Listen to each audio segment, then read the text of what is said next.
오늘 또 그대의 최고의 날입니다. 임은미 선교사 묵상입니다. 2023년 6월 27일 화요일 최고의 날. 생명의 떡이 되시는 예수님의 향기가 우리 모두에게 있기를. 레위기 2장. 어제는 새벽 일찍 일어났다. 3시인가?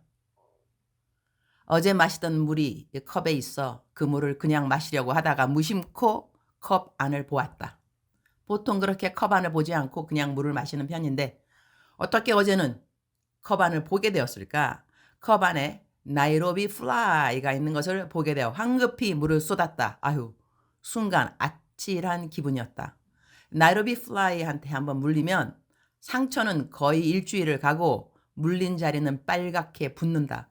벌에 쏘인 것처럼 계속 쏘듯이 그렇게 상처가 나을 때까지 아프다. 불에 댄 것처럼 화끈화끈 하기까지 하다. 나이로비 플라이가 많이 나올 때는 이불, 바닥 아무 곳에 막 돌아다닌다. 일단 무조건 물리지 않아야 하는 벌레이다. 그러한 나이로비 플라이를 물과 함께 마셔서 그 벌레가 그대로 내 목구멍을 타고 내려갔다면 으아, 생각만 해도 정말 끔찍한데 하나님이 그 순간 컵 안을 보게 해주셨다는 것이 얼마나 감사한지 케냐로 돌아와서 얼른 적응해야 하는 것이 이런 벌레들과의 익숙함이 아닌가 한다. 화장실에는 벌들이 윙윙, 모기와 파리는 기본, 이름도 알 수 없는 날아다니는 벌레들, 벽에는 거미, 개미는 군단을 이룰 정도로 여기저기에, 도마뱀은 그래도 요즘 많이 안 보인다.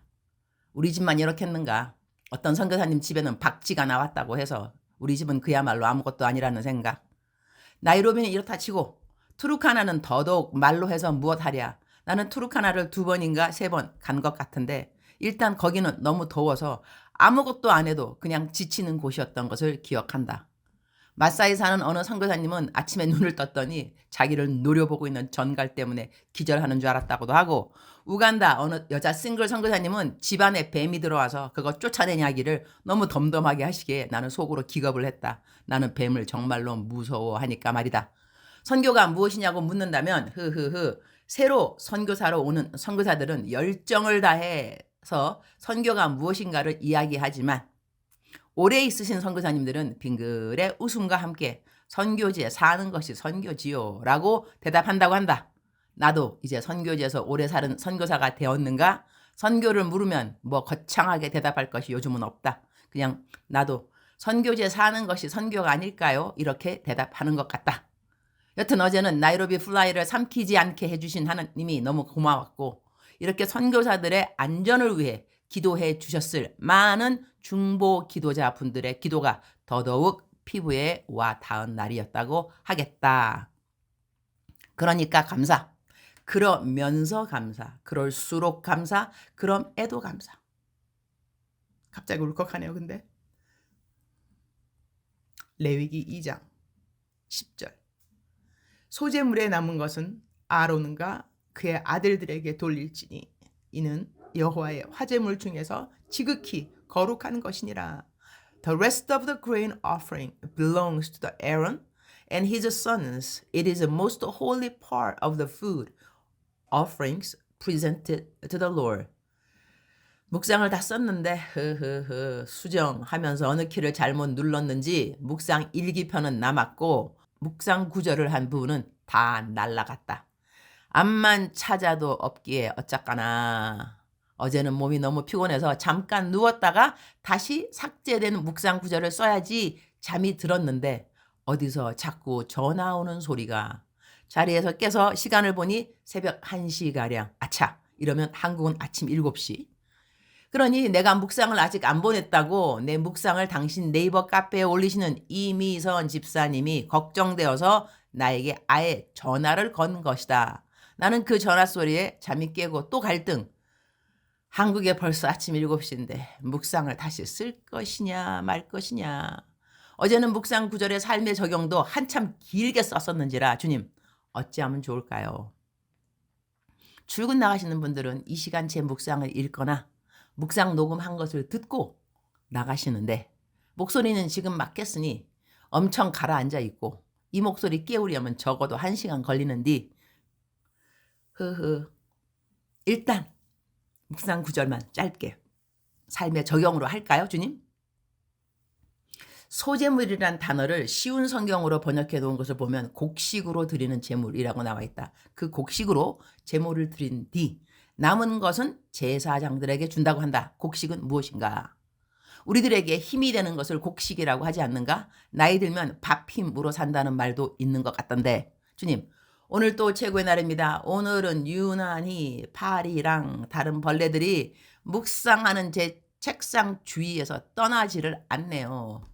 오늘 묵상의 삶의 적용은 나에게 매일 먹는 곡기처럼 힘을 주는 것이 무엇인가? 나는 무엇으로 힘을 얻는가? 이렇게 될 것 같아요.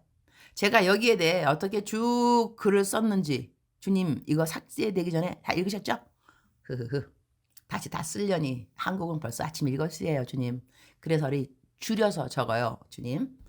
저에게 힘이 되는 것은 항상 그러하듯 하나님의 말씀이어야 함을 또 상기시켜 주셔서 감사합니다. 돈이 있고 없고에 따라 힘이 있고 없고 건강이 있고 없고 일이 잘 된다고 일이 못 된다고 이렇게 변하는 것들에 저의 힘의 원천을 삼지 않고 제 환경이 어떠하든지 제 몸의 건강 상태가 어떠하든지 나를 사랑하는 사람들의 마음이 나를 향하여 어떻게 변하였던지 간에 내가 힘을 공급받는 곳은 항상 변함없는 하나님의 말씀에 있음을 감사드립니다.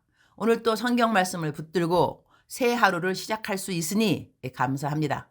주님 사랑합니다. 주님 감사합니다. 오늘 또 우리 주님 저를 보시면서 하루 종일 기쁘시면 참 좋겠습니다. 사랑하는 그대여. 사랑하는 그대여 출석 부르고 있습니다. 대답하셔야죠. 사랑하는 그대여, 사랑하는 그대여. 오늘 또 하나님은 그대를 사랑하는 내 딸아, 사랑하는 내 아들아 이렇게 불러주십니다.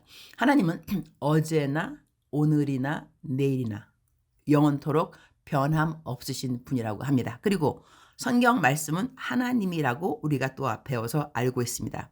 예수님도 육신의 옷을 입고 이 땅에 내려오시면서 하나님의 말씀으로 우리에게 임하신 분이 또 예수님이라고 우리는 배워서 알고 있습니다. 그만큼 하나님의 말씀은 너무너무너무너무 중요하다고 하겠습니다. 사랑하는 그대여. 그대는 하나님의 말씀을 적어도 1독 한 번은 읽으셨나요? 한 번은 읽으셔야죠. 제가 언제 누구한테 들었는데 우리가 성경책 읽는 그 횟수를 어떻게 평가할 수 있냐면 내 나이의 반을 성경 통독한 숫자로 갖고 있으면 좋다 그러더라고요. 그러면 내 나이가 만약에 50이다. 그러면 그대는 25번을 읽었어야 합니다. 제 나이가 곧 60이 되니까 30번을 읽어야 되는데 저는 30번은 읽은 것 같습니다. 할렐루야. 사랑하는 그대여. 사랑하는 그대여. 말씀에 대한 중요성은 암만 강조해도 지나치지 않습니다. 하나님의 말씀은 살아있습니다. 하나님의 말씀은 우리의 갈 길을 알려주십니다. 하나님의 말씀은 우리에게 위로를 주십니다. 하나님의 말씀은 우리에게 평강을 주십니다. 하나님의 말씀은 내가 하나님 말씀대로 살고 있는가, 살고 있지 않는가 평가할 수 있는 기준이 되어주십니다. 마음의 혼동이 없어지는 거겠죠. 하나님의 말씀이 하는 일은 너무나 많이 있습니다. 오늘도 사랑하는 그대, 말씀을 사랑하는 그대가 되기를 축복합니다. 말씀을 의지하는 그대가 되기를 축복합니다. 말씀으로 인하여서 마음의 기쁨이 다시 회복되는 그대가 되기를 축복합니다. 사랑하는 그대여, 사랑합니다. 사랑하는 그대여, 축복합니다. 오늘 또 그대의 최고의 날입니다.